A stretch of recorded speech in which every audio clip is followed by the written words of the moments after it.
Good evening. I'd like to call to order the March 17th Board of Commissioners meeting. Thanks for joining us tonight. Please join me in the Pledge of Allegiance.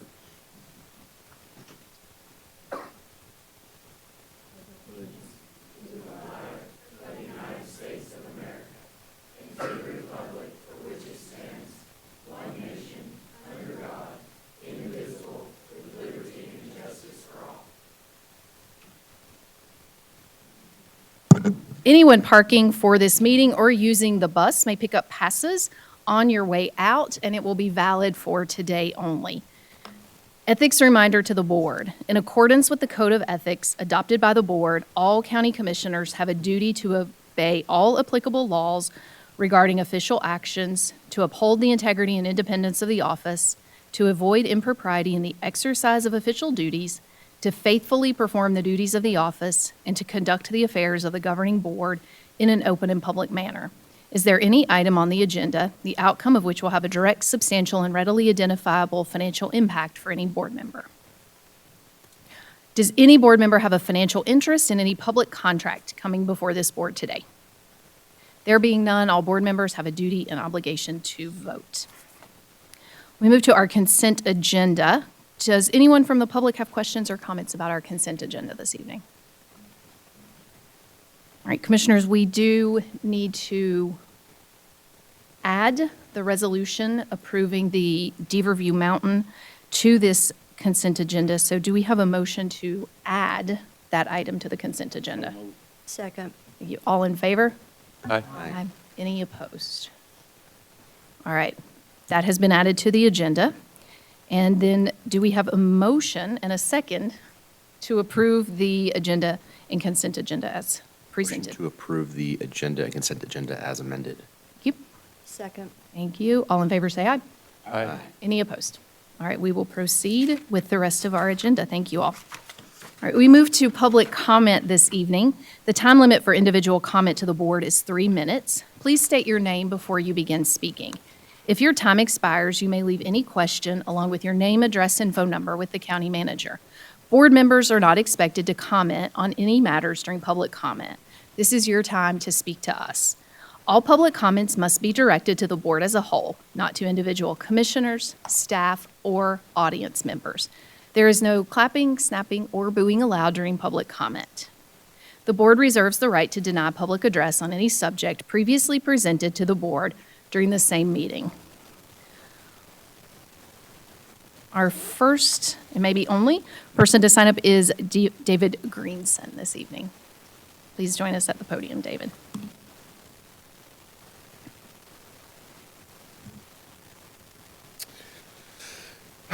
Good evening, Commissioners. David Greenson here from the Government Accountability Project, GAP-AVL. Over the past several months, we've been encouraging Buncombe County to develop an overarching, comprehensive anti-displacement policy. Through conversations with several of you and a review of recent county briefings, the impression we've gotten is that county staff are not comfortable with the term anti-displacement and do not believe a policy framed that way is necessary. Instead, the county prefers the term housing preservation. We want to be clear, we don't have any concern about terminology. If housing preservation is the preferred language, that's fine. What matters is whether we have clarity about what the term actually includes. In our work, we think about displacement across 4 dimensions. Housing displacement, when people can no longer afford to stay in their homes. Economic displacement, when rising costs push out local businesses or workers. Cultural displacement, when longstanding communities lose their identity in social networks. And spatial displacement, when public and private investment reshapes where growth happens and who benefits from it. So the question is, does the county's current approach to housing preservation fully account for all 4 of those dynamics? We suspect that it doesn't. We've also heard the responses that Buncombe County is already doing more than many other counties when it comes to housing preservation, updating zoning to allow more density, investing in affordable housing, such as the Cox Avenue project. And that is all true, and it is important. But it misses one of our key points, which is that many of the decisions that shape displacement are not explicitly about housing. They include infrastructure investments, service changes, land conservation decisions, economic development strategies, the kinds of decisions that are on your agenda today. So, for example, the bond issuance will guide where major public investments are made. Fire district consolidation may affect tax structures and service patterns. Conservation easements can shift development pressure to other areas. Each of these decisions may have real benefits, but each also has the potential to influence property values, development patterns, and ultimately, who can afford to stay in a community. So when those items are presented to you tonight, I would encourage you to ask staff for each one, what are the potential displacement impacts of this issue? Has that analysis been done? And if it has been, can it be shared publicly? If that analysis already exists, then perhaps Buncombe County does have an anti-displacement policy in practice. They're just not calling it that. And making that work visible would be incredibly valuable. But our concern is that the analysis is not being done systematically. And if that's the case, then we're making major policy decisions without fully understanding their potential consequences. And that would be a risk that we're working really hard to address displacement through housing investments on the one hand, but at the same time, we're unintentionally contributing to it through other decisions on the other. Thank you, David. You may either leave your comments with the manager or email them to us. We appreciate it.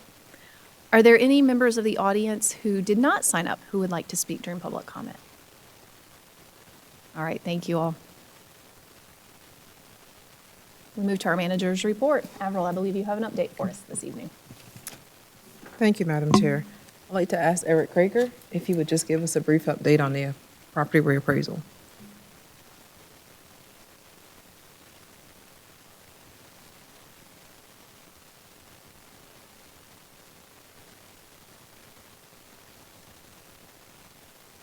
Thank you all for having me here this evening.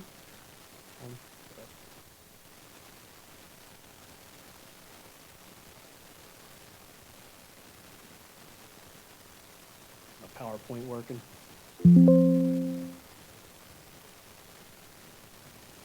Oh, there's something.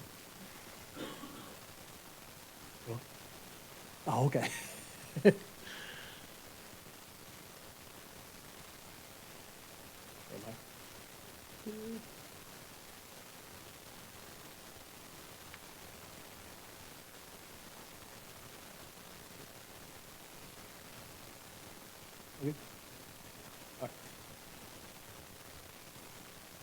Oh, okay. Maybe that was my problem. I'm sorry. Okay, thank you all for having me here today. I'm here to have a couple slides here about the appeal period, where we're at with it, and talk a little bit about what to expect in our appeal clinics that we have coming up.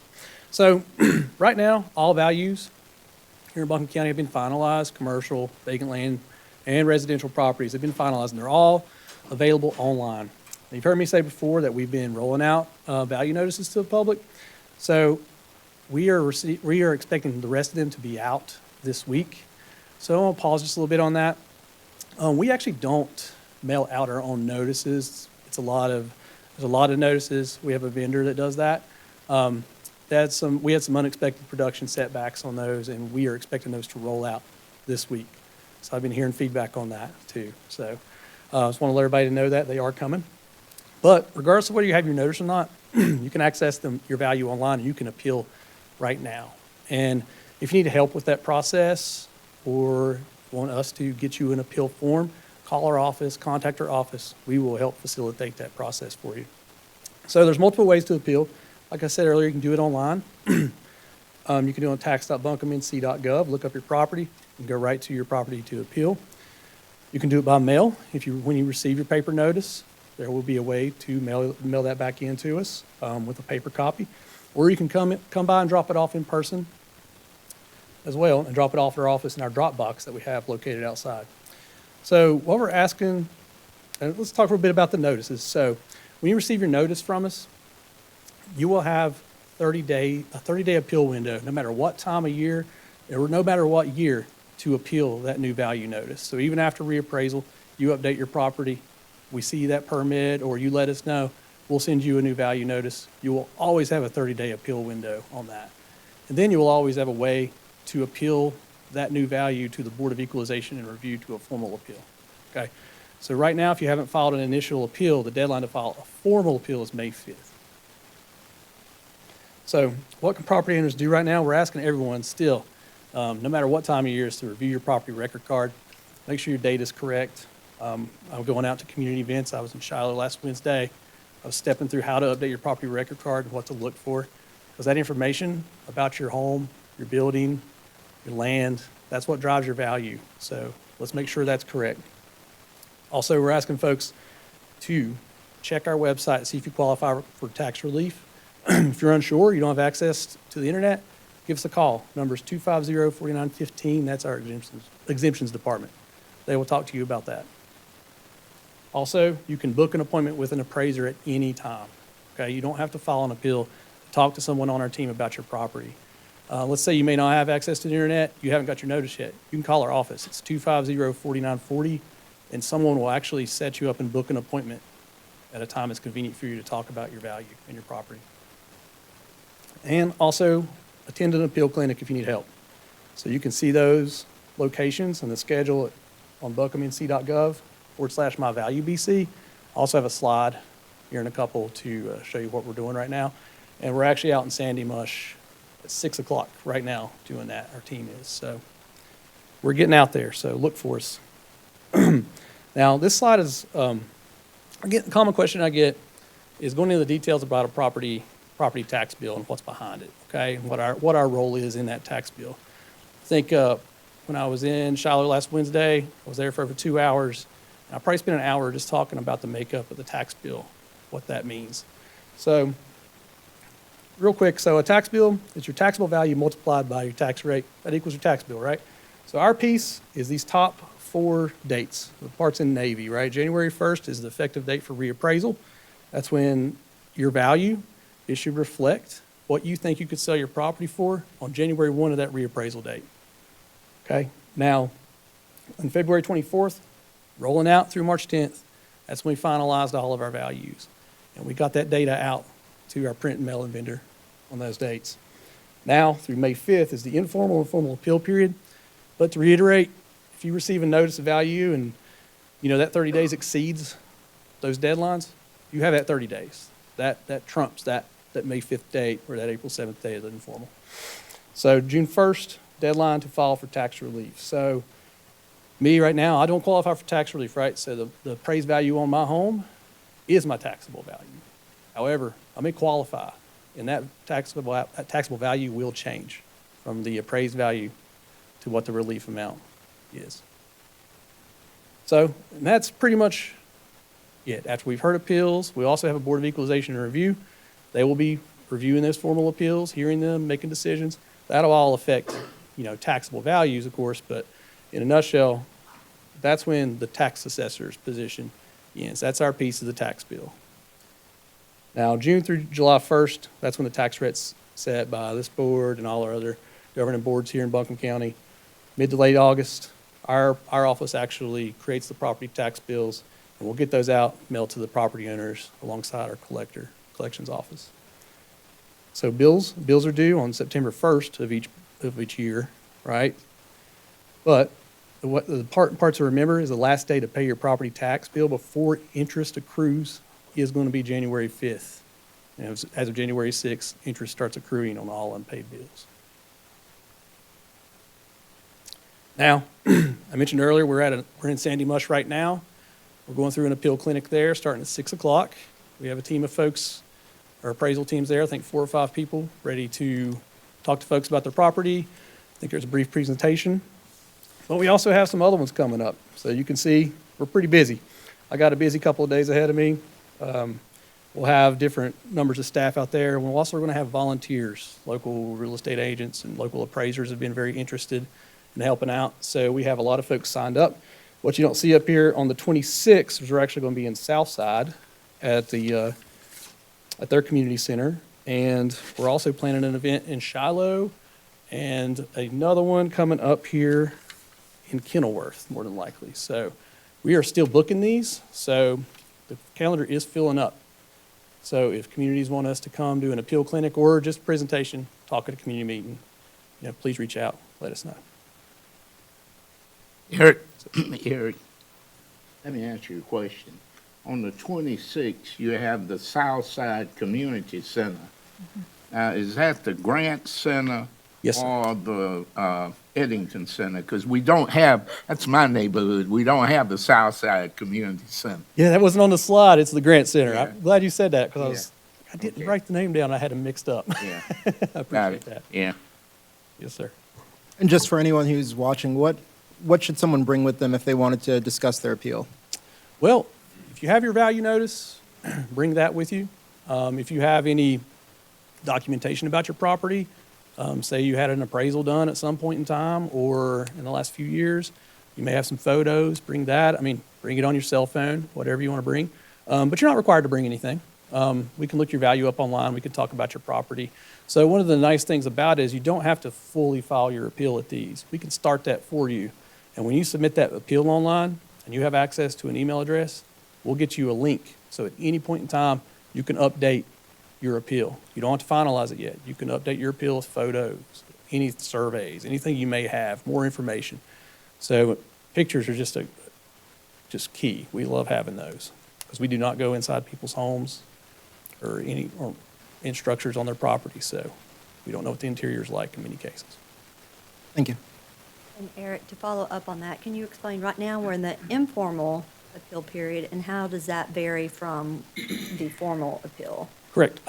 Sorry. Yeah, the informal was actually directly to the assessor's office, and the formal is to the Board of Equalization and Review, but we still act as the middle party to there. So your appeal may get settled the more information you supply to us. But that's the big difference, is the informal comes directly to us.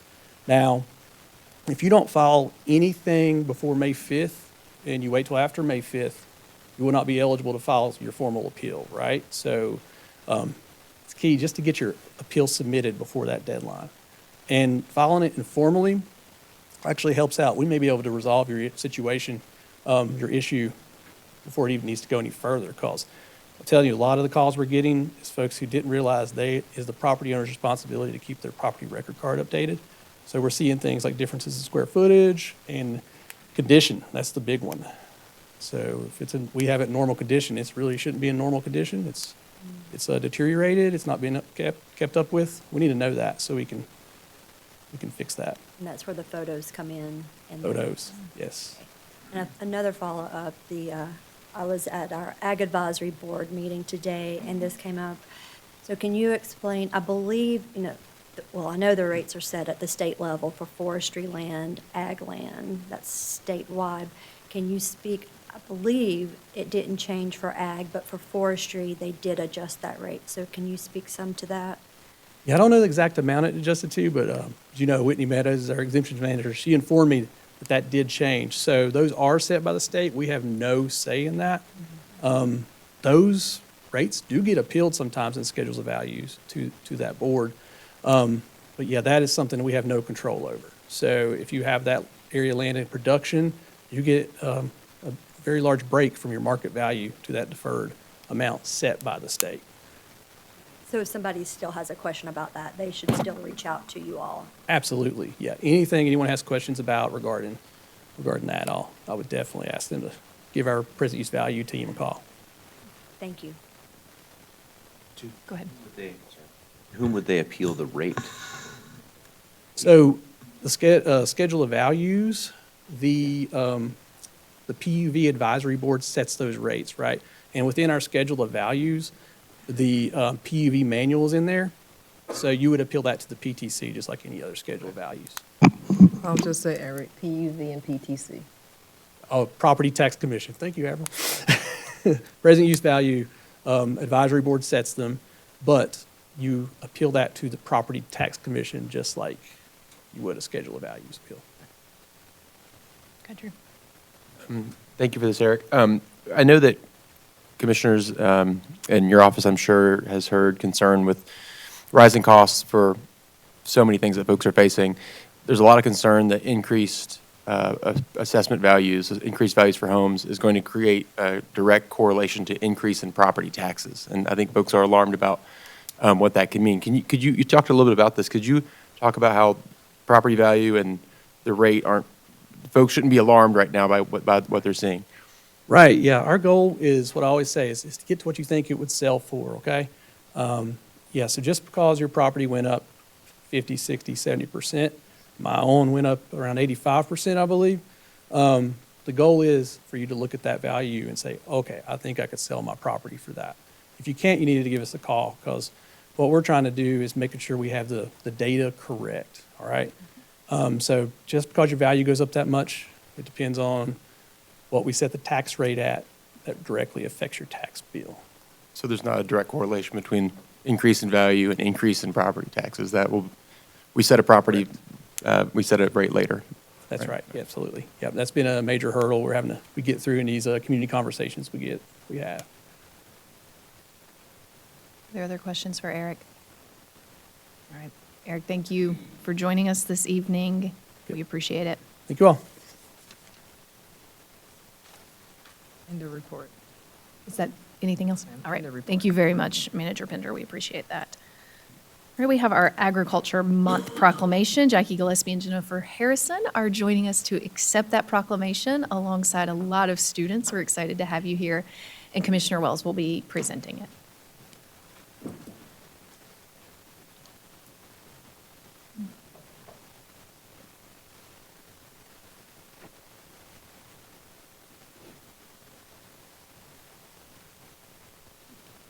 While they're joining me up here, I'm very excited to say I think almost every one of our high schools is represented here with our FFA as well as our 4-H students.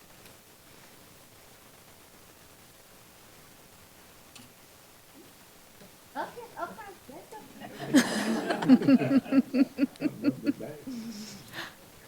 great. Right there is good for now until I read it. Then.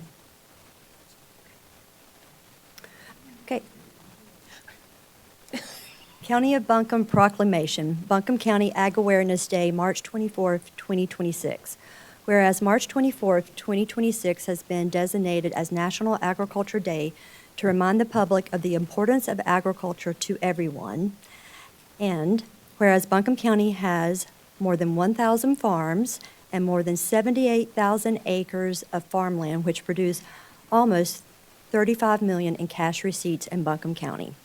And whereas the Buncombe County Commissioners have recognized the importance of preserving farmland through its support of the Farmland Preservation Program, Open Space Bond for establishment of conservation easements, and the goal of preserving at least 20% of Buncombe County.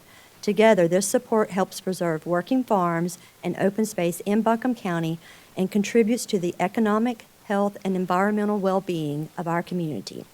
And whereas the Buncombe County Commissioners have demonstrated the Commission's commitment to agriculture by forming an Agricultural and Land Resources Department, which consists of Cooperative Extension and the Soil and Water Conservation District. Together, their mission is to partner to provide science-based education, technical assistance, and natural resource protection to sustain a healthy community. And whereas the Buncombe County Commissioners honor the immeasurable ecological and societal contributions of small farms as a measure of community resilience in the face of climate change impacts and food insecurity from natural disasters. And whereas the Buncombe County Commissioners recognize the strong development of the next generation of agricultural stewards as evidenced by the vibrant FFA, Future Farmers of America, and 4-H programs we have in our local schools. And whereas the Buncombe County Commissioners recognize that agriculture is a vital and fundamental part of the economic foundation of Buncombe County, contributing to the health, prosperity, and sustainability of our communities. And whereas the Buncombe County Commissioners appreciate the contributions of our diverse farmers, growers, agricultural workers, and families for their hard work and commitment to feeding our communities, preserving our natural resources, and building a resilient agricultural future for generations to come. And whereas the Buncombe County Commissioners recognize the importance of agriculture in our daily lives and the critical role it plays in supporting the diverse cultures, economy, and heritage of Buncombe County. Now, therefore, be it proclaimed that the Buncombe County Board of Commissioners hereby resolves and declares March 24th, 2026 as Buncombe County Ag Awareness Day. Signed, Amanda Edwards, Chair of Buncombe County Commissioners. And now it's my pleasure to hand it over to Jackie Gillespie And I just want to thank all of our future leaders for being here with us today.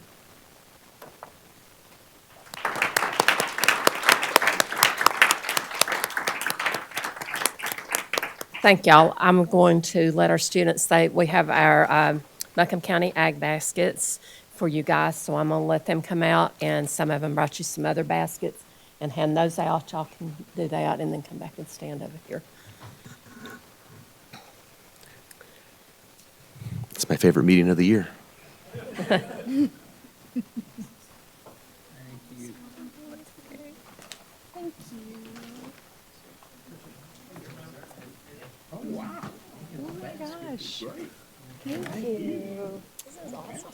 Across here. Stand right across here. Make it or in front, just right here. Turn around, face the shoulders.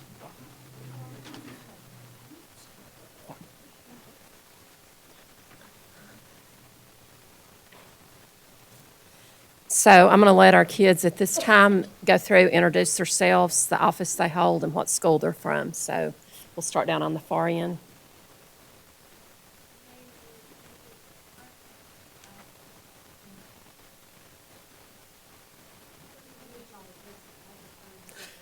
Okay, I'm sorry.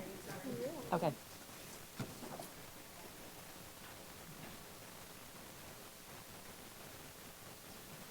My name is Kira Conley, and I am with the North Buncombe FFA chapter.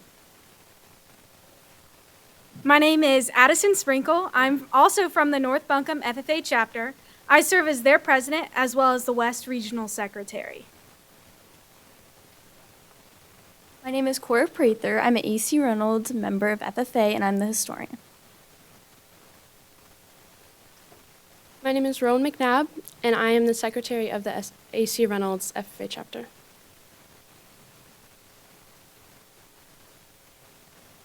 My name is Ross Franklin, and I am the current president of the Inca FFA chapter. My name is Annabelle Ungris. I am the current vice president of the Charles D. Owen FFA chapter, as well as the West Region historian. I am Noah Childers, and I am the vice president of the Inca FFA chapter. I'm Graham Harrison. I'm the current president for Charles D. Owen FFA. I'm Riley Ferguson. I am a part of the Clyde A. Irwin FFA chapter. I'm Dalton Brown. I am an officer of the Clyde A. Irwin FFA chapter. I'm Andrew Gillespie, and I'm a member of the Sandy Mush 4-H. I'm Hannah Williamson. I'm the president of the 4-H club.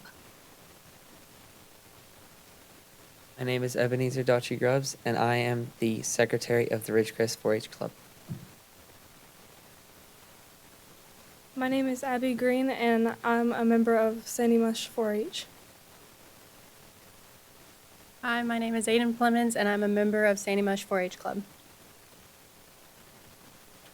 Thank you, kids. Give you all a round of applause.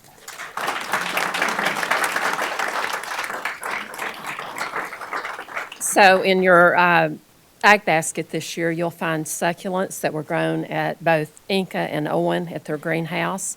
You have some honey in there from the Worley Honey Farm, molasses from Cooper's Cane Patch, a beef stick from Hickory Nut Gap, have a fresh cupcake from Sweet Annie's Bake Shop, and a strawberry plant from Ross Farms. And we hope you take your strawberry plant and plant it and watch it grow, because that's what we do in agriculture. I just want to thank y'all for having us again this year, and we'd just like to take this opportunity to, put agriculture in the forefront, and just everybody take a minute and stop and think about, how important it is. We depend on it every day, whether it's our food, whether it's our fiber for our clothes, the forestry for the wood products, or whatever. We all depend on it every day. So also have soil. We have a new Century Farm in Buncombe County. It is Tom and Betty Cochran. Their farm was established in 1880, so we'll be adding the soil sample to the jar from that. I know we have one of our Farm Bureau ladies. She's just sent in the paperwork for her farm, and I think Terry has recently done the paperwork for her farm is a bicentennial. So when you think about the Century Farms and the bicentennial farms we have in Buncombe County, that's such a testament to the agriculture and the heritage of the farming in this area.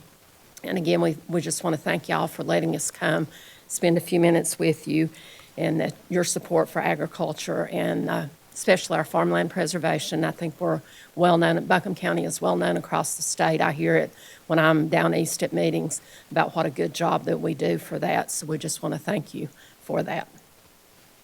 Thank you, Jackie, and thank you, students. I think you may have heard several of us up here saying this is our favorite night of the year. We incredibly appreciate the kind gifts, but more importantly, your leadership to our community. And I think I can speak for all of us when we say we can't wait to see where life takes you and what kind of leadership roles you will grow into. So thank you so much. And one other thing, so I have Jordan English is here with us. She's our county 4-H leader. And the Sandy Mesh 4-H kids, Sandy Mesh is my club too, so I'm not only involved with Farm Bureau, but with 4-H. So thank her for her support.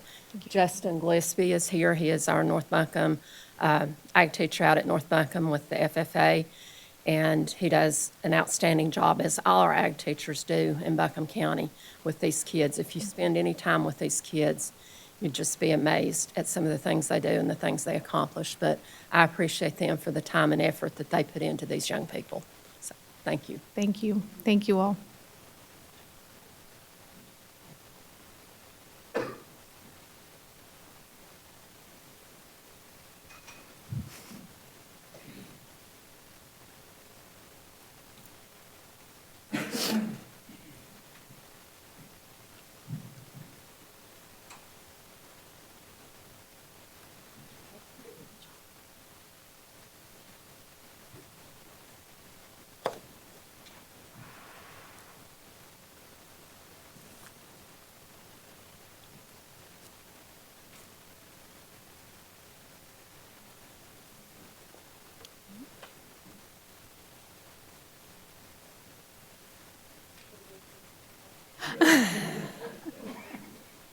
I mean, you're more than welcome to stay for our meeting. We do have an additional proclamation this evening, and that is the Red Cross Month proclamation. Jerry Goldberg is here to accept that, and I'm going to take, and David Pierce and Brian Pierce, I got your name wrong. We'll let you introduce everyone, but I'm joining you to present this one this evening.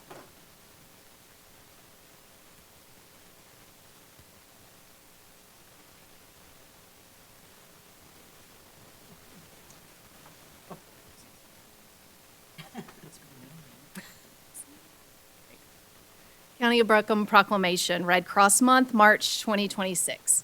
Whereas the American Red Cross chapter serving Western North Carolina, including Buncombe County, has a long history of helping our neighbors in need by delivering shelter, care, and hope during disasters, making our community safer through its life-saving home fire campaign, providing life-saving blood, teaching skills that save lives, and supporting military members, veterans, and their families. Whereas last fiscal year in Western North Carolina, 204 active volunteers assisted 625 people affected by 208 local disasters, most home fires, trained more than 9,000 people in first aid, CPR, and AED in preparedness, collected nearly 24,000 units of blood, and provided 353 emergency services to military members, veterans, and their families. Whereas since Hurricane Helene made landfall, the Red Cross has awarded more than $39 million in long-term recovery grants to nonprofits and provided more than $5 million in financial assistance to affected families in Western North Carolina. Whereas these collective efforts are a powerful reminder that the strength of our community lies in our shared commitment to one another. And whereas we thank and honor the selfless volunteers, dedicated employees, and generous supporters who make this compassionate work possible. Now, therefore, the Buncombe County Board of Commissioners hereby proclaim March 2026 as Red Cross Month in Buncombe County and encourage everyone to recognize the daily efforts and contributions made by the American Red Cross in our community and across the nation as its vital work to prevent and alleviate human suffering in the face of emergencies. Jerry, first of all, thank you for your leadership. You will be greatly missed as the Executive Director of the Red Cross. Thank you.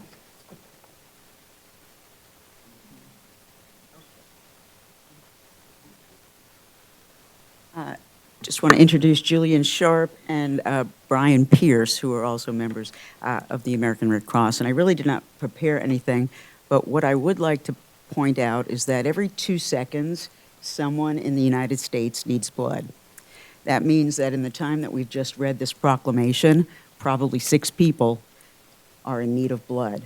Our blood supply across the nation's blood supply, is at extremely low levels right now.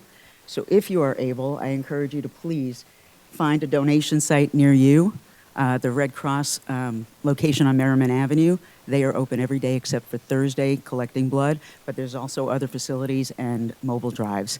The other thing is that Buncombe's resiliency from Helene and just society in general, our volunteerism is what keeps us going. It's what creates our community. There are so many avenues to volunteer. Of course, I'm biased to the Red Cross, but if the Red Cross does not call to you, I just encourage you to search out what does, because there's a place for you to come together and help our community and our neighbors. So I leave you with that, and I thank you, Commissioners.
Chair Edwards, Commissioners, County Manager Pender, and Kevin Tipton, and I proudly serve as Buncombe County's Fire Marshal. I'm here to talk with you tonight.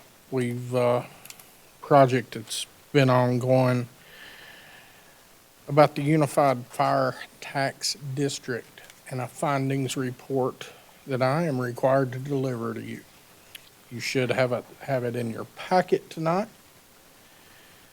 And this is just an overview, and then I'll take any questions you may have. Of course, you've all seen this information. Buncombe County contracts fire and rescue protection through 20 fire service districts. They're served by 19 local fire departments. These fire departments are independent. They're governed by a board of directors, and they provide the fire protection services in the incorporated areas of the county. This fire protection is mainly funded, again, through property taxes leveled by this board. This report that I've prepared and presented in your packet is in accordance with General Statute 153A-304. It authorizes the consolidation of tax service districts upon the following findings. The districts are contiguous or form a continuous boundary. The services provided in each district are substantially the same, which we all know they are. And if the services are lower in one district, there's a need to increase those services to the level enjoyed by other districts. All 3 of those findings are in your report. Again, under the same statute, it requires that you receive a report containing a map of the districts to be consolidated Those are in your appendices of the report. A statement showing the consolidation or proposed consolidation meets the standards of subsection A. And if necessary, a plan for increasing the services for one or more of the districts that are substantially the same throughout this consolidation district. And this presentation and the attached serves as that report tonight. Serving as your fire marshal, in addition to fire prevention inspections, investigations, and our daily duties, Statute 153A-234 provides that the county fire marshal with the following duties is to advise this board on improvements in the firefighting or fire prevention activities under the county's control, coordinating firefighting and training activities, again under county authority and control, and assist in incorporated volunteer fire departments, or in this case, our contracted fire departments, in developing and improving their firefighting or fire prevention capabilities as requested. You've all seen this slide many times over the last few months. These are our current tax district rates. They range from 8.36 cents per $100 to 22.7 cents per $100 of property. These are the rates that was set last year by this board. Again, part of this report, this is our current fire district map. You will see the gridded areas showing municipalities. You'll see it's basically a quilt work of fire districts. None of this has changed in many years, and I believe they were last updated in 2016. Here you see our proposed fire district map. You see Asheville in the middle. You see Weaverville shaded. You notice the town of Woodfin and the town of Montreat are orange. As they are part of this, they do not provide fire protection. Definitions, I want to take just a minute here. This has been some points brought up about this since the report was made public. A fire insurance district, as defined in general statutes, is an area outside of corporate limit boundaries approved by the County Board of Commissioners for fire insurance purposes. It is not supported by either a referendum type fire tax. A fire service district is what we are discussing tonight. It's an area outside of corporate limits, boundaries approved by the board. A fire tax is levied without referendum for fire protection services. They may include territory and corporate limits if approved by resolution. The reason I spent just a moment with that slide, the fire insurance district, you'll hear the fire response district. That is based off of 153A-233, for instance. That is a fire insurance district in Leicester and Riceville. That is basically what we refer to as response districts in this county. I just wanted to make sure those two definitions were clear. The challenges we've all faced with this model is uneven financial sustainability across Buncombe County Fire Departments. We have challenges that departments have in recruiting and retaining firefighters. We have uneven fire service standards throughout the county, and that combined with uneven property tax rates. I believe the gap is over 14 cents from the lowest to the highest. We have aging fire apparatus, and we have aging personal protective equipment. I do want to stop there for one moment. The data on the personal protective equipment and the data on the aging apparatus was pulled pre-Helene in 2024. We did not get a chance to put that draft report until after we were over the response and well into the recovery of Helene before we sat down with North Carolina Fire Chief Consultants and started going through the data. The data was provided by the fire chiefs of Buncombe County. Steps we have taken to address these challenges as a county government. For the last 5 years, our budget analysis, our assistant county management, our finance teams have worked with the chiefs over the last 5 years to improve their budget planning and their financial situations.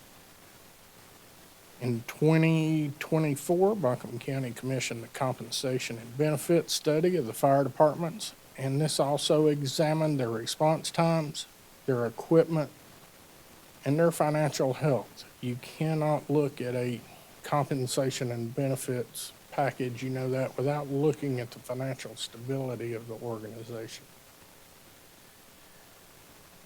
And in meetings after the analysis of the data, multiple draft reports reviewed by a committee that I did serve on, and I think 3 other fire chiefs served on that committee.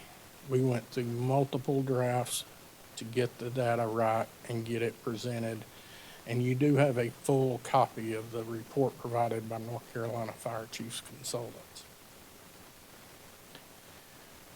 We have no additional steps to achieve this sustainability absent a unified fire district tax. We've engaged with our fire departments to date. They were first talked with about at a Buncombe County Fire Chiefs meeting late September, early October, I don't know which, but we've had bi-weekly meetings since with county staff, fire department chiefs. January 29th, there was a meeting here with board of director chairs, members of the board, and fire chiefs. While I have a unified tax district for fire service, it comes down, the first 2 bullet points are the ones that hit home for me. The safety of our firefighters, the safety of our community. It reduces the risk of loss of life and loss of property. We cannot continue to lose lives and property to fire, especially in North Carolina. There were 2 more fatalities over the weekend in North Carolina. We have one of the highest fatality rates right now we've ever had from fire. It increases the fire system resiliency through a more sustainable funding mechanism. We all have families. We all have children, grandchildren. They're going to need a fire service. This is the one service that everybody will need eventually. It ensures a basic level of fire protection in this county. It ensures an equitable service of fire protection in this county. It also helps our departments. It allows them to address long-term increasing cost, personnel, and apparatus. Apparatus's average cost right now is $1.1 million, and depending on which company, it's a 18-month to a 4-year wait to get a fire truck in the United States. Over a year on an ambulance.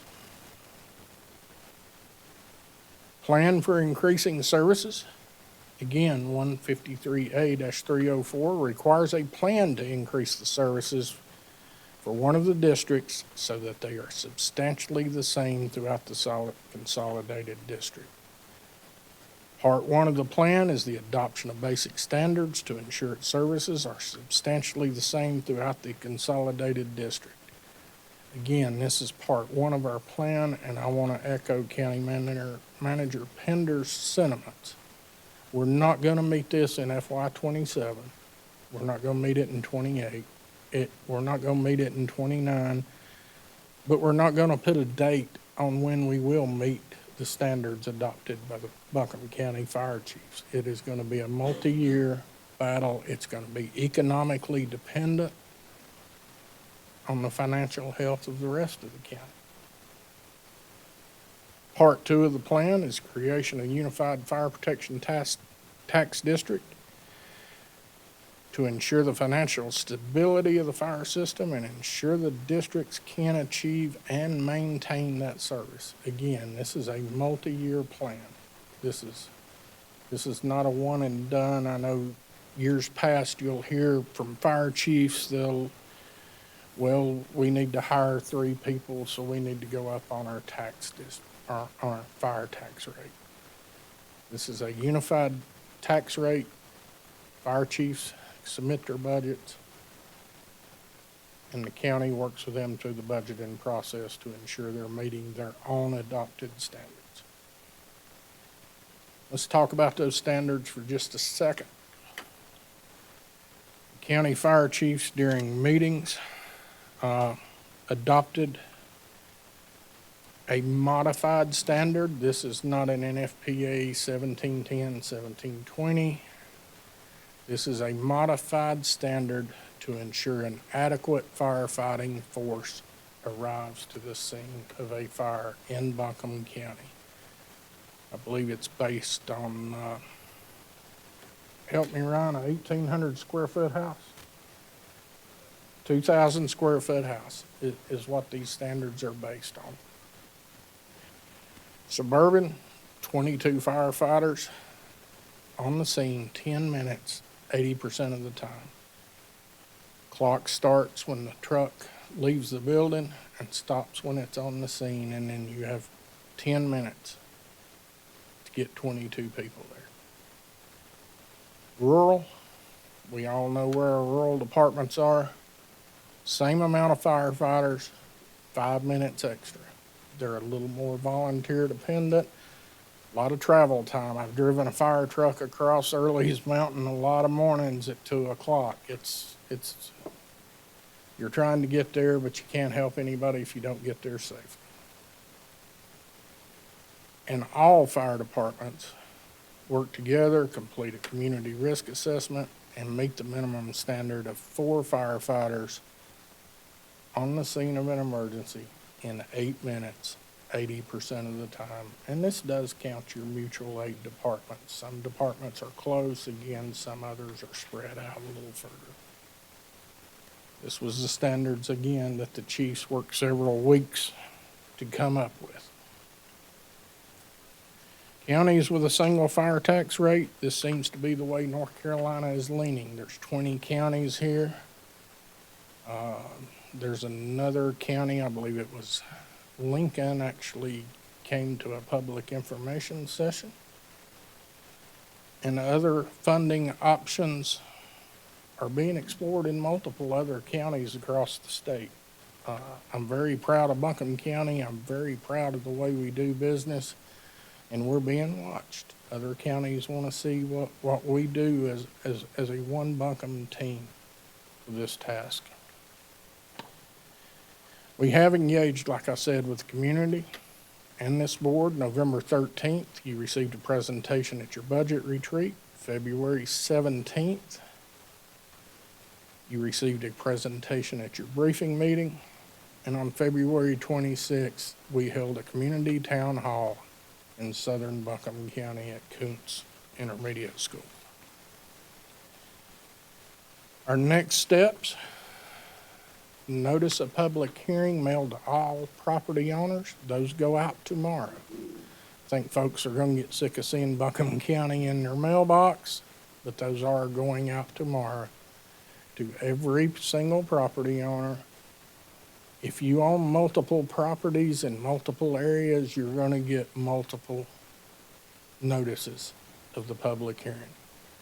On April 21st, our strategy and innovation team, emergency services, and I'm sure the fire chiefs will be here. We will hope we're going to be asking for a public hearing at your meeting in this chambers. And there will be an ordinance vote requested by this board. And then May the 2nd, the recommended budget, including the fire tax rate, will be shared with you, with the fire chiefs, what it's going to take to fund our fire departments for the next year. And May 19th is our public hearing on the budget, and of course, June 2nd, budget adoption by this board. Transparency is very, very big in our county, and believe me, I understand it, and I want to be as transparent as I can. IT has helped us, or Raphael's team helped us. We got a website that you can access this report by that link. You can find the report in the clerk to the board's office, view it in person, or request a copy. I'm not sure if they made arrangements to mail copies, if requested, or email. Okay. And we did make arrangements for questions to also be submitted to the One Buncombe Call Center at 828-250-6100. That is my overview of the findings report, and I will be glad to address any questions you may have. Thank you, Kevin. Commissioners, questions? Sure. Kevin, thank you for this information and for including the report. And so just to clarify, to make sure when I'm communicating with community members, so the fire response and insurance district, that is unchanged. That is unchanged. Okay. If this board sees to pass this, the fire department that comes to your home on June 30th will be the fire department that comes to your home, the same dedicated community members you're used to dealing with on July 1st. This is unchanged. And Avril might get mad at me, but I'm going to coin one of her phrases. This is not a combination of the fire departments. This is a unification of the tax service districts. Okay, thank you for that. And then the adopted basic standards, on that, our staff worked with the fire chiefs to come up with those basic standards. Raphael's team has been amazing. We mediated the discussion. There were several models bounced back and forth. Which model serves better? And this is the model that the fire chiefs, the majority of the fire chiefs agreed upon, that would serve Buncombe County and be a truly effective firefighting force for the emergencies that we go to every day here in this county. You can't take a city of Asheville standard and apply it in the Sandy Marsh. Okay, thank you. And then do you think, from your expert opinion, that proceeding with this and having that baseline level of fire protection improves community safety as well as improves our firefighters' safety? Commissioner Wells, I will be totally honest with you and my county manager and every member of this board. If I didn't believe in this, I would not be standing here and my name would not be at the bottom of it. I was a firefighter at county fire departments for over 24 years. The model, it's not unlike what this board went through with our school systems recently, creating a funding mechanism. The funding of increase. If I didn't believe this was best for our fire departments and for the community that I proudly serve, I would not have put my name on the bottom of it. Thank you. Are there further questions for Kevin? Go ahead, Commissioner Sloan. Yeah, I guess my ears perked up when you mentioned the two bullets that were most important to you, and that was related to safety and the equipment at the fire departments. So I guess my question is, what bad or negative trends do you think we would see long term if we weren't to make this decision? I think you would, volunteerism is quickly vanishing. 15%, and I've got to look to my boss, 2008. We've lost 15% of our volunteers since 2008. I've been doing this for 34 years, and I firmly believe I will see the end of volunteerism in the county before I retire. It's the lives we lead. It's the economics of the county. It's kind of, I don't want to be negative. It's not Our communities just aren't the same as they were when these departments were created in the 50s, 60s, and early 70s. Thank you. Just going to keep going down this way. Go ahead, Commissioner. We'll be orderly here. Thank you for this and all the work that's gone into this. Just looking at the adopted basic standards, just to be clear, so for example, let's take the suburban standard, 22 firefighters on scene within 10 minutes, 80% of the time. So one single fire department may not have 22 firefighters on staff or volunteers even in the field, but that mutual aid from other departments can come and meet that standard, to help meet that standard? There is not a single fire department currently operating in Buncombe County that could take this standard and meet it alone. The ones that are meeting it, there's 2, maybe 3 that are meeting it now. They rely heavily on mutual aid, and most of that mutual aid is coming from municipal departments. I know the community where you're from. I miss both Chief Sales and the Reynolds community. I knew them both. You know, the city is your mutual aid partner, and there's nothing wrong with that. Mm-hmm. But all that mutual aid counts towards these firefighters. Yeah. And it's why the city has a vested interest in ensuring that the county fire service is top-notch in meeting those standards as well. Let Please. me jump in. I apologize for interrupting you. Please. This report in no way reflects on any of our firefighters, any of our fire chiefs. They're trained to the same standards as the largest municipal departments out there. And then one other question is if you could speak to how, say, a more rural department that is already has quite a high tax rate, how this could benefit their ability to bring on needed resources to help meet these new adopted standards. The rural departments that have the highest tax rate, unfortunately, have the shortest staff. Most of them have the oldest apparatus. This would give them a funding mechanism to increase personnel. And you mentioned suburban departments a minute ago. They border the city of Asheville. They border the town of Black Mountain. They border the Weaverville. You go to Leicester. They're dependent on one other large department, and the remainder are French Broad, Woodfin, the West End departments that are kind of low staffed. If you border a municipality, you have a greater chance of meeting those numbers. What we need to do with this unified district is beef that staffing up, do it slowly, do it over a period of years until we're meeting that standard in every district. And some of our districts are in the far reaches of the county, so you're not surrounded by 2 or 3 other districts that can come bring that mutual aid. You're on the far end. Is that correct?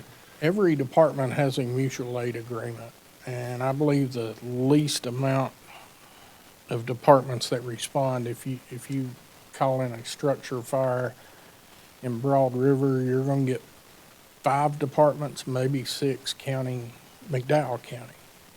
If you call in a structure fire in Reynolds, you're not going to get as many departments because you're getting the Skyland, the Fairview, the Asheville, and Riceville.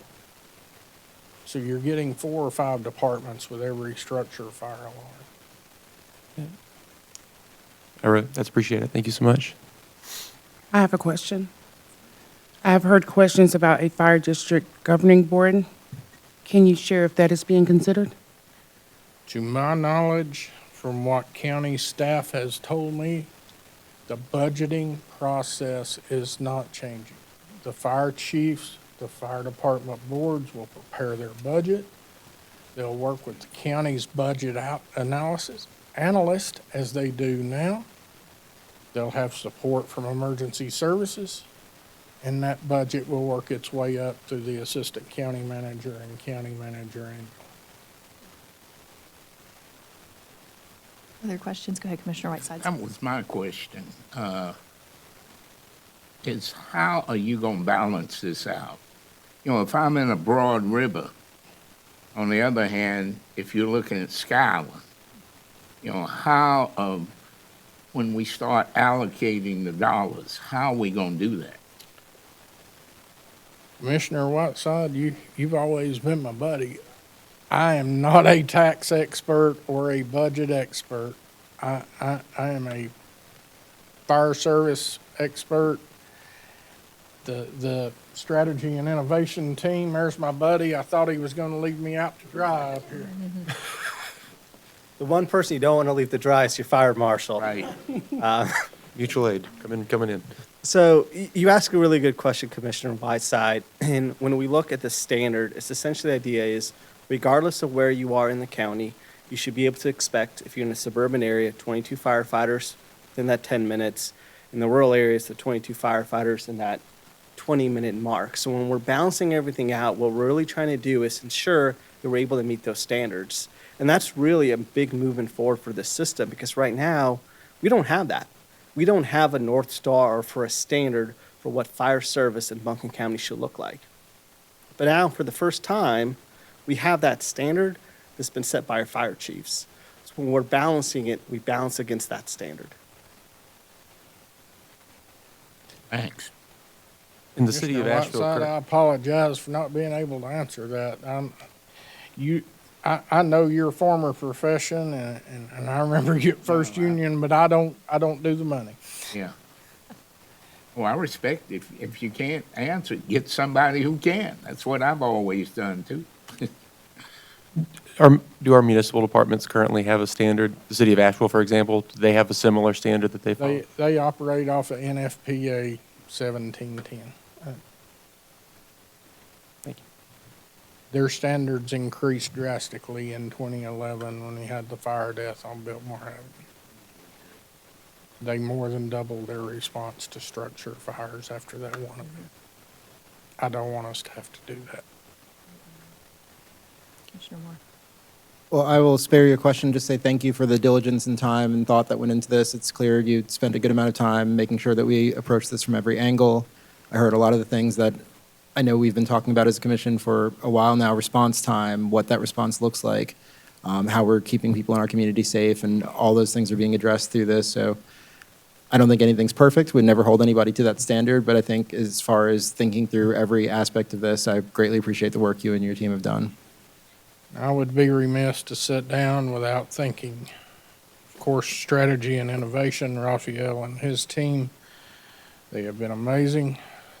My leadership at Emergency Services, and certainly not least, County Manager Pender, Assistant Manager Tate, and Assistant Manager Love. We've spent a lot of late evenings working on this, and I appreciate everything y'all do for Buncombe County. Kevin, thank you. We appreciate it. And this truly was an entire team effort. And we appreciate every single one of you who have spent countless hours working on this alongside our fire chiefs across Buncombe County. And I think the findings truly speak to why the time is right to do this and why it is needed. Those response times are incredibly important. I think showing that we are not alone across the state of North Carolina for doing this is also really important. I think that's one of the things that I've heard most often is nobody else is doing this when the data has shown that we're joining the pack now to be a part of this. But I really would be remiss again not to say thank you to everyone for engaging with the community, but again, our fire chiefs for engaging back with county staff and county leadership on this issue to all be working together to set those basic service standards for the residents of Buncombe County. We appreciate every single one of you. There's not a fire chief in the county. There's a couple in the room, but not a fire chief in the county I don't hold in the highest regards. Absolutely. Thank you, Kevin.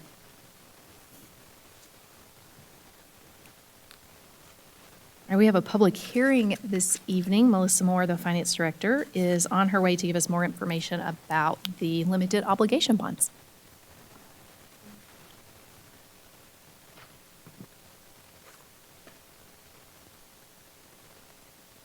Good evening.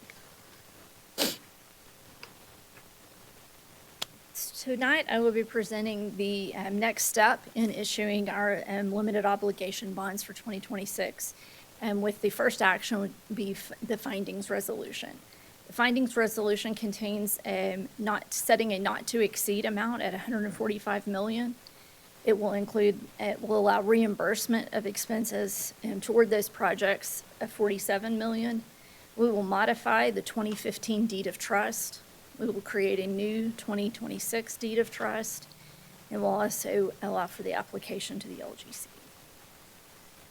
As we look at the not to exceed amount, it's going to cover projects from Buncombe County Schools, Asheville City Schools, the county projects, a potential for a refunding that we are still considering, watching the market and analyzing to see if that's going to be of value at this time. And then the cost of issuance for all of those, which is based on that not to exceed amount. So should that amount come down, that cost of issuance would also come down. So the reimbursement of the $47 million is across the Buncombe County School projects, Asheville City Schools, as well as the county projects. Our collateral package, which is what secures your unlimited obligation bonds with your deed of trust, the 2015 deed of trust, we're aligning that to be all school assets. We are creating the new 2026 deed of trust to be all Buncombe County assets. So we can align those with the debt as we issue the bonds to build and improve upon the assets in each one of those areas. So the next steps in the debt issuance or the bond issuance, on April 21st, I will come back to you in a regular meeting to ask you to take action with approval of the issuance resolutions, both for our limited obligation bonds and our next round of issuance of our general obligation bonds that were approved in 2022. So I just reviewed all of the things within the limited obligation bonds that would be a part of your issuance resolution, as well as authorizing your preliminary official statement. Your general obligation bonds would set a not to exceed amount of $36.5 million, covering both open space and affordable housing projects. It will also allow for the authorization of issuing the preliminary official statement. So the action for this evening is to approve the findings resolution for the 2026 limited obligations bond and recommend your approval. Thanks, Melissa. Commissioners, are there questions?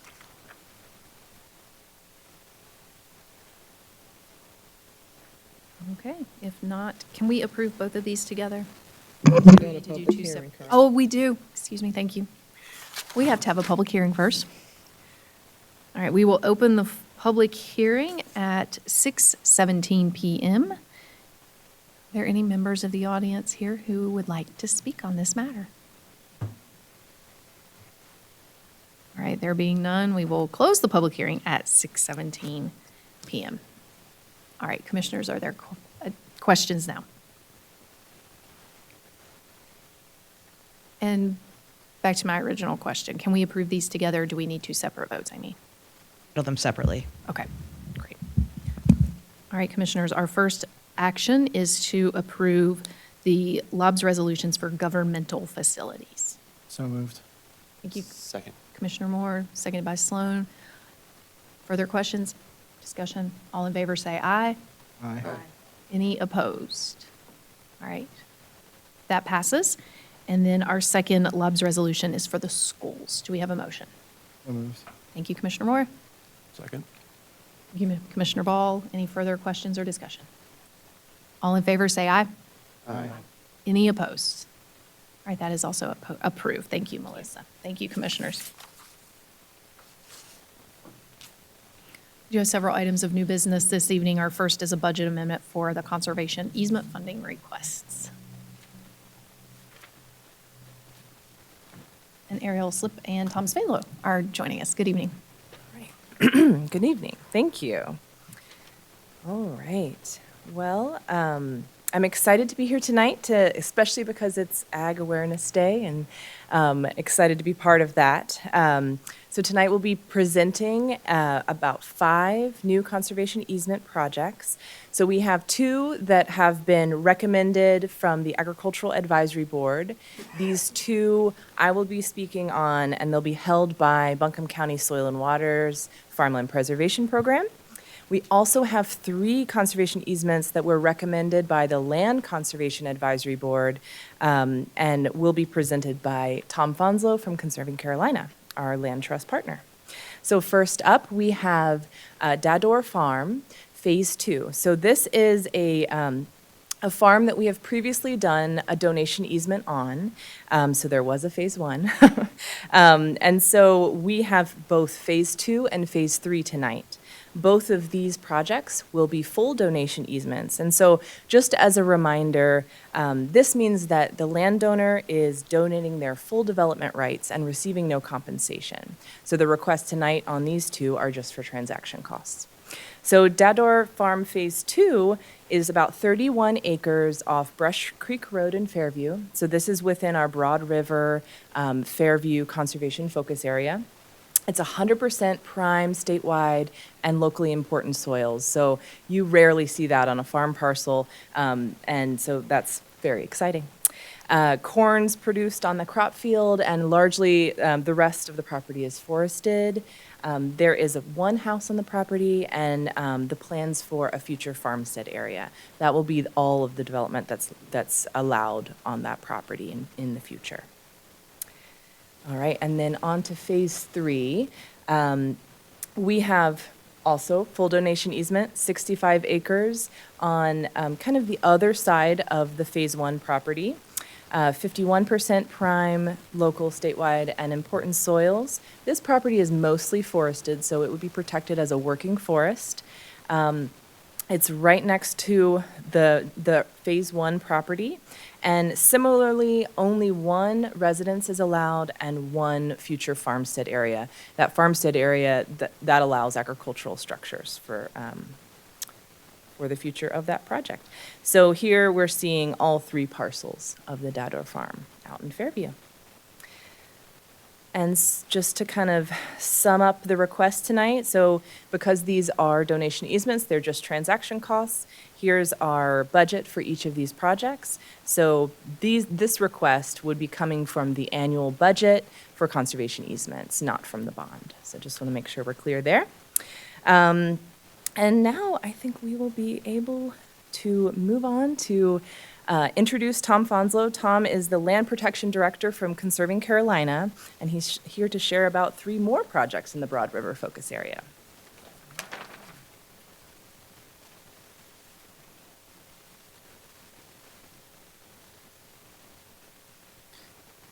Thank you, Commissioners, for making time for this tonight.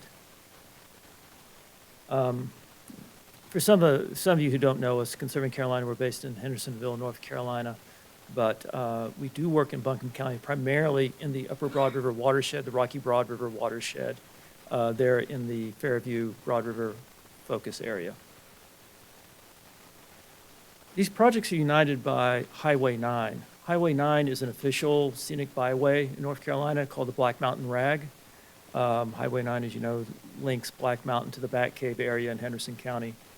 And you see the 3 projects are all protecting the scenic view shed along the scenic byway for over 1,600 feet. The first project I'll talk about tonight is the Duck Branch project owned by Brian and Barbara Cole, 62 acres. And then you see in the aquamarine color outline, it's a nature preserve type conservation easement, meaning there will be a high level of conservation, the forest will be protected and left standing. The same is true of the coal easement as well. But the aquamarine, the area outlined in aquamarine, is owned by United Research, which is a 501c3 nonprofit. They don't get any benefit for donating conservation easement value, so they've done the best they can. We'll look at the numbers in a second. But that will be a approximately 112 acre conservation easement. And then United Research, also operating, as the Light Center, owns the hayfield, which is outlined in purple. And we heard tonight that there's 78,000 acres in Buncombe County, and you're looking at 13 of those acres right there, all prime farmland. But we'll start off with the Duck Branch Conservation Project owned by the Coles, 62 acres, almost 100% forested. You do see they maintain a native wildflower meadow down there on Highway 9, and it's quite lovely. There's a photograph of it.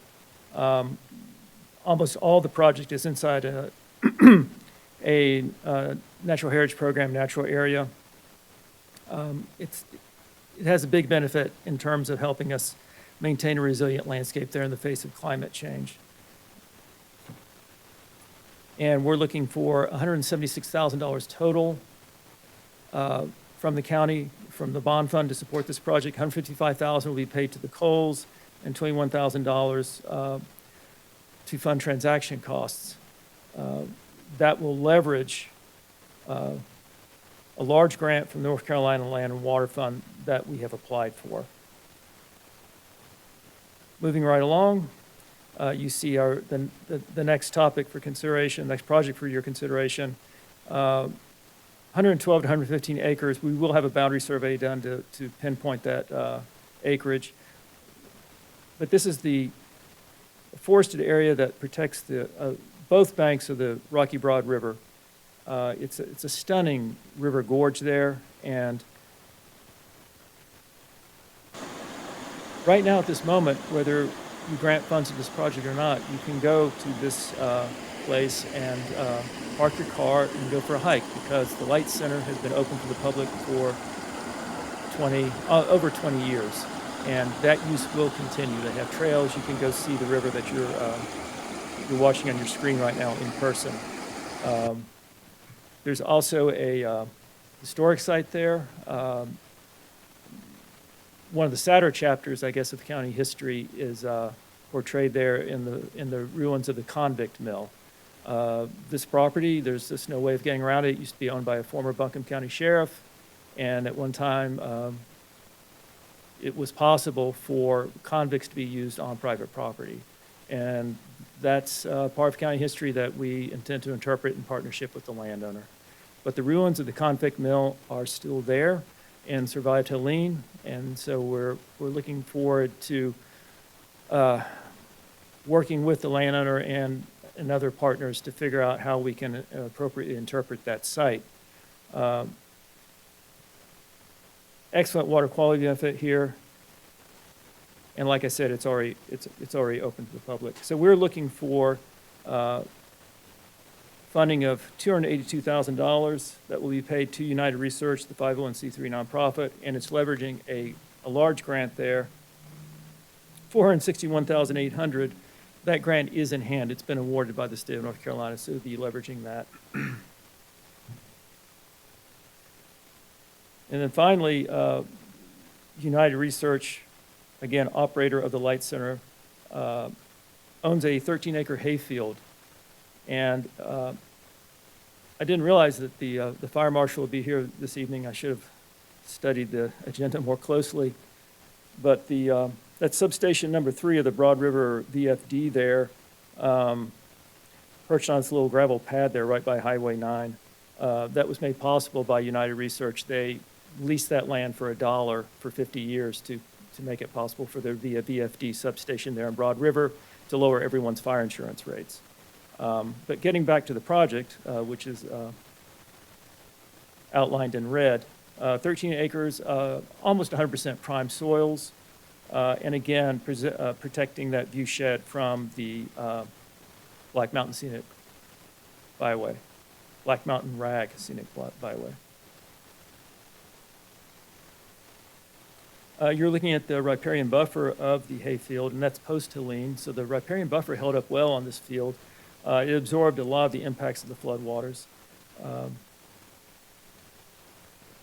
And so the county had previously awarded $46,000 for transaction costs for this project, and we're looking for an additional $46,000 to actually pay for the conservation easement, which will match those amounts that you see on the slide from not only the state of North Carolina, but also the federal government's Natural Resources Conservation Service.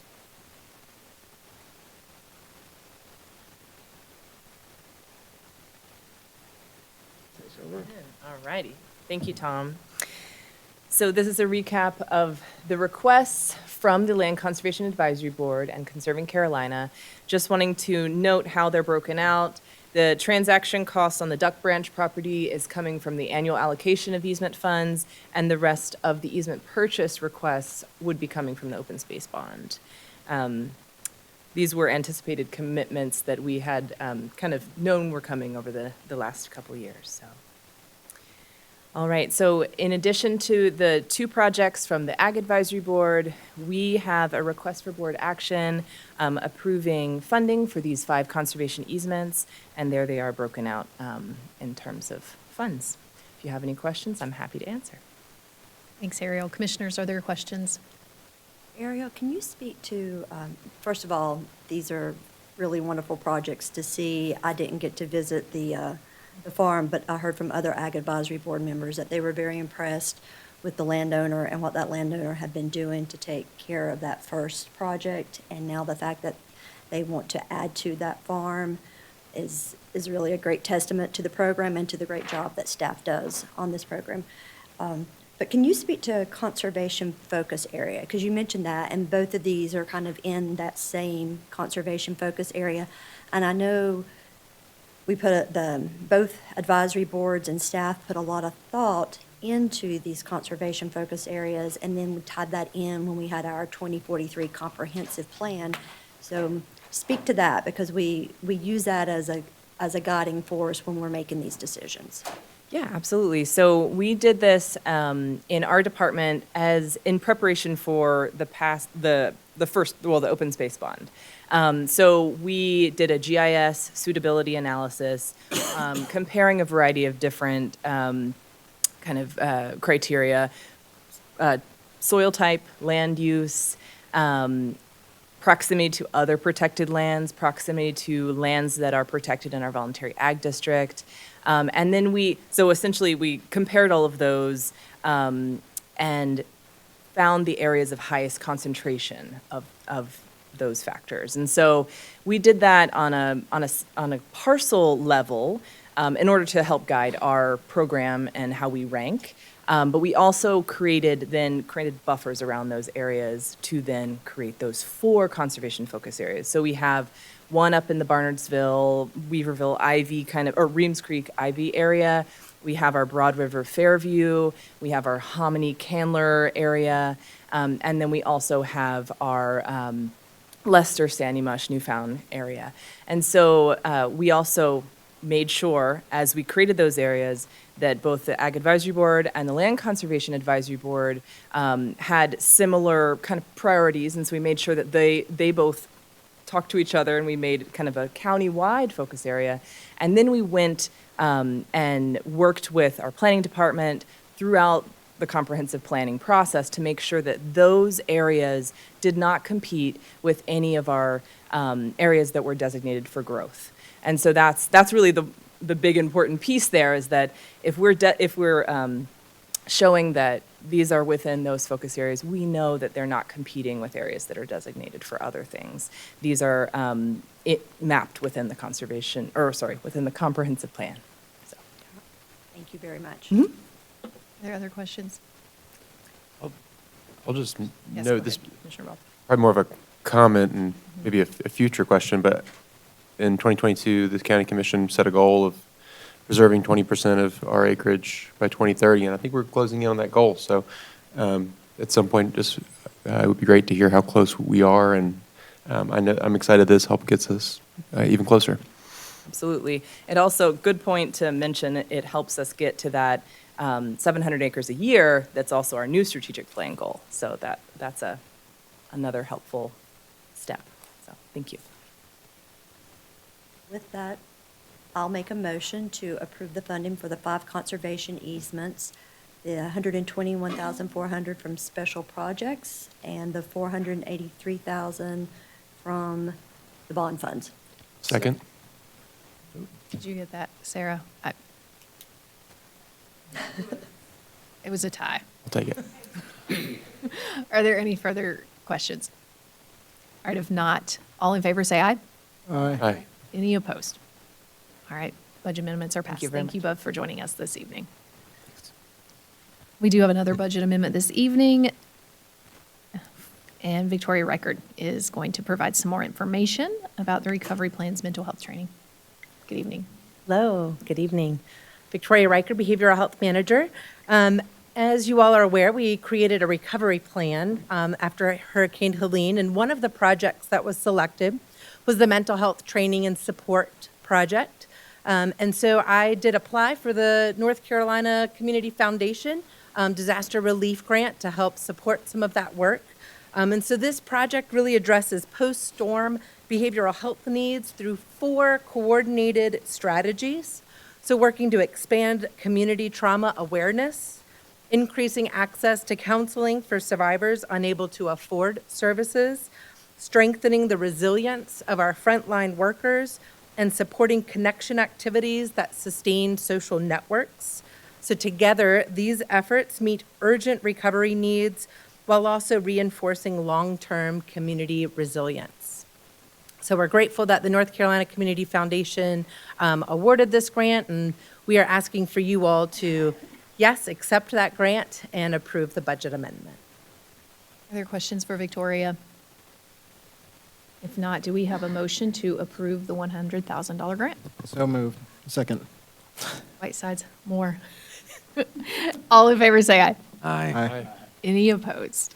Budget amendment is approved. Congratulations on the grant. That's fantastic. Yeah. All right, we have a last item of new business, and that is a resolution to improve the shelter resiliency generator contract at AC Reynolds. And Robert Brown has more information. Good evening, Robert. Good evening, Commissioners. Manager Pender. I appreciate you having me as the last presentation because it gets a little more sparse and I'm a little less embarrassed. But anyhow, I'm going to talk about something that's important. And this is the Shelter Resiliency Generator Project at AC Reynolds High School. And we are discussing the engineering contract with McGill Associates. Agenda, project information, project site and contract scope, qualified selected firm, contract amount and funding, estimated design schedule, and then the requested action. So the Shelter Resiliency Generator Project excuse me, seeks to increase resiliency by providing backup power sources at the existing school facilities for emergency sheltering. And that's important because that's not long-term. That is based on the need immediate and to get through the event. Initiated pre-Helene and aligns with actions identified in the Helene Recovery Plan and Preparedness Action Plan. Current proposal seeks to provide backup power at 4 high schools. Additional facilities will be explored as HMGP and other funding sources are made available. So the first project site is AC Reynolds High School. It's at 1 Rocket Drive here in Asheville. It has site benefits that include multiple gymnasiums and existing infrastructure. And in that infrastructure is a large fuel tank already in place. It is a backup tank in which we are going to be able to use to support this generator's operation. Possible future sites would be T.C. Robertson High School, North Buncombe High School, and Inca High School. The contract scope, design, and engineering services for the installation of a backup generator and all the associated gear and conductors to support backup power operations for the main gymnasium, the auxiliary gymnasium, locker rooms with showering facilities, toilet rooms, and the kitchen/cafeteria to support food service. One other item is also a safe path of lighting from each area where it goes outside because the cafeteria and kitchen is separated from the gymnasium. I didn't put that in, I apologize. The contract specifically, the qualified engineering firm selected is a local firm, McGill and Associates, PA. They were qualified for up to 4 sites. Thus, the 4 sites we just conveyed as possibilities. Again, they are in Nashville, North Carolina. Their contract amount for the first specific site is $278,200, and that is only for the first site. And that is budget covered by the fiscal year 25 Shelter Resiliency Generator Project funding that we previously approved, and it is within the allocation considered for the work at hand and the contract at hand. So estimated design schedule, and this is from contract approval. It's going to take approximately 9.5 to 10 months until we get to advertising for bids. If everything goes well, sometimes you can have hiccups, hopefully not. But I need to make sure you understand that that time is also to schedule survey work above ground, below ground infrastructure, ground penetrating radar work, along with time for Buncombe County's general services and Buncombe County Schools facilities to be able to review all the documentation and make sure that it's acceptable and doesn't have errors. And then also for us to be able to commit to permits and get those approvals. And that last part can be a little bit tricky because you are digging through land, and that creates disturbance that you have to make sure that you're meeting the stormwater and the erosion control permit requirements. Recommended motion and requested action is approve the McGill Associates PA contract for execution as conveyed in the associated resolution, please. Any questions? Thank you, Robert. Commissioners, are there questions? If not, do we have a motion to approve the contract for execution? Madam Chair, Oh, yes, go ahead. sorry, I do have a question. Go ahead. Sorry, Al. Is this, I know we've talked about doing this in multiple locations, multiple schools. I guess, is this exact type of project, the size of it, the type of rooms within the school in which we want to provide backup power for, is this generally the model that I should expect to see? Yes, sir. I mean, okay. If we're fortunate, because what it does allow us, it allows us a large amount of housing area through the gym and auxiliary gym, allows us to bathe, allows us to to warm and make food to serve the people that are there. The auxiliary gym gives us also an ability to start school back, but still house, if needed, some emergency management personnel on site. Right? So it gives us kind of a backup plan, a plan B capability. So where we're able to get multiple gyms, that is great. If we're unable to, then that backup plan B will not occur, but the housing of the emergency at hand will occur. So yes, sir, that is kind of the what we're hoping to achieve at each location. Thank you. Other questions? Other questions for Robert? All right, do we have a motion to approve the contract for execution? Thank you, Commissioner Whitesides. Do we have a second? Second. Thank you, Commissioner Moore. All in favor, say aye. Aye. Aye. Any opposed? All right, it is Thank you approved. very much. Thank you so much, Robert. We appreciate it. We do not have any board appointments to make this evening. And commissioners, are there any updates from any boards or commissions that you serve on? I'll share. Yes, Last go ahead, week Commissioner I went to our North Carolina Ag Leads Day in Raleigh. It was, with our theme of Ag Today, it was Imagine Ag Day. And so the Ground Truth North Carolina, that's going to be where they're focused on getting data from the American Farmland Trust on farmland loss. So that was part of the discussion. I was down there, I think, in November as well around that discussion.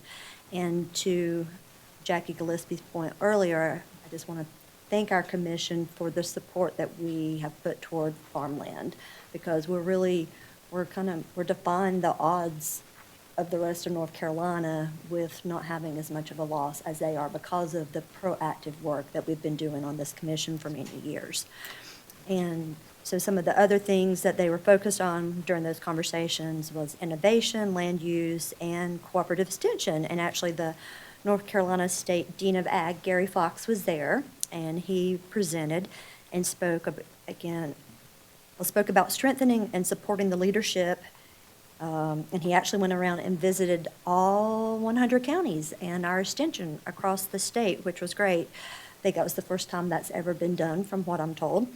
And he spoke about a new model that they're going to be rolling out kind of based on specialized needs, because they realize that the needs are different in different counties. And so we'll be learning more about that. So I'm interested to kind of see how that impacts us and how specifically what they'll be doing with that. But he also, this was very striking to me, he said that the federal and state funding has been flat for extension for the past 10 years. So flat funding, and so that means that they have 44% less buying power. Those who are employed by our state extension have 44% less buying power because of that flat rate. So that was a very striking statistic there, and I know that clearly, as we're all aware, that makes it much harder to be able to recruit and retain the folks that we need. And it struck me in our proclamation earlier about, I mentioned our science-based education, and he spoke to that and how important our ag extension is, or not just our ag extension, but our extension agents, to that science-based education and the impact that that has on our community. Thank you. We appreciate it. Any other updates? I just wanted to express gratitude to Commissioner Wells for your work to organize the trip with the Forest Service to Shope Creek, and Chair Edwards as well for being there. I learned a lot from that from that visit. All the work that the Forest Service is doing with along with local partners to try and get that fuel load down, so there's less fire risk in that residential residential interface there in the forest, and also the work of groups like SORBA to work hand in hand with the Forest Service to reestablish trails that were damaged, that are sustainable and are open for future use, and all that the Forest Service is doing. They had some high-level staff there, a lot of staff, including high-level staff, to walk us through the area and show us all the work they're doing to get that area reopened for the community. So thank you, Commissioner Wells. Thank you. That was a great morning. Any other updates? All right. A couple of announcements. The April 7th meetings, the briefing and the 5 p.m. meeting have been canceled. It is spring break week. The board will hold a budget work session next Tuesday, March 24th at 9 a.m. in our first floor conference room. And then our next briefing and regular meeting of the board will be held on April 21st. And Amy, I do not believe we have a closed session need this evening. I do not believe so. All right, commissioners, do we have a motion to adjourn? All right. Thank you very much. All in favor? Aye. We are adjourned this evening. Thank you, everyone.